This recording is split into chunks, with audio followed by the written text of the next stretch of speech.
Comment réaliser une mise à la terre?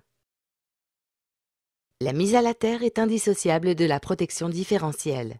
Elle pallie un défaut d'isolation en canalisant la fuite de courant vers la terre. Un raccordement à réaliser avec soin.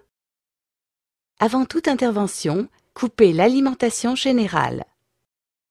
Si vous coupez uniquement le courant au disjoncteur divisionnaire concerné, vérifiez l'absence d'alimentation au moyen d'un multimètre. Vous aurez besoin d'un piquet de terre, d'un regard de visite en béton, du câble en cuivre nu de 25 mm carrés, du câble gainé de 16 mm carrés, d'une barrette de mesure, de conduits IRL de diamètre 20, de colliers de fixation, de chevilles et de vis, de ciment et de sable.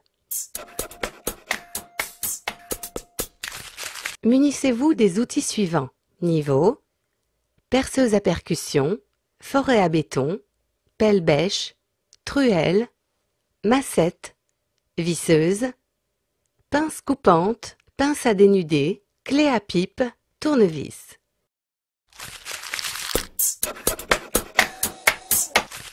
La mise à la terre part d'un piquet en acier galvanisé. Le sommet du piquet est relié par un câble en cuivre nu à une barrette de mesure. Là, un câble gainé va se raccorder à la borne principale de terre. Deux conducteurs en repartent, le principal allant au tableau électrique et l'autre vers la liaison principale de l'habitation.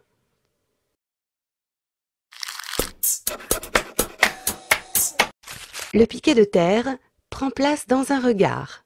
Creusez assez pour l'installer en ménageant une marge de 5 cm pour son scellement. Aidez-vous d'un niveau à bulles pour repérer les points de fixation des conduits rigides. Percez, enfoncez les chevilles, puis vissez les embasses des colliers. Faites passer votre câble en cuivre nu dans son conduit et fixez-le contre le mur. Percez le côté du regard pour faire passer le câble nu et son conduit.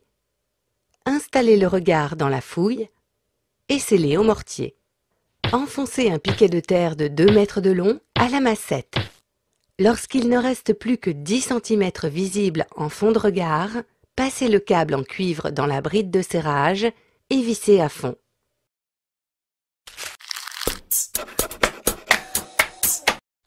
Cette barrette de coupure sert à mesurer la résistance de la prise de terre. Fixez-la au mur, dans l'axe du conduit, puis raccordez le câble nu en serrant avec la clé. La borne du haut doit recevoir un conducteur gainé de 16 mm carrés qui va cheminer jusqu'à la borne principale de terre. Le contrôle de la terre sur la barrette de coupure doit être confié à un professionnel seul à posséder un telluromètre. De la borne principale de terre repartent le conducteur principal de protection qui va vers le tableau électrique en 16 mm carrés et la liaison équipotentielle principale en 10 mm carrés. Cette dernière amène jusqu'à la terre les éventuelles fuites de courant qui pourraient suivre les canalisations. Des travaux peu coûteux, indispensables pour garantir la sécurité électrique de votre habitation. Une question? Un doute? Un conseil? Contactez le 0810 634 634.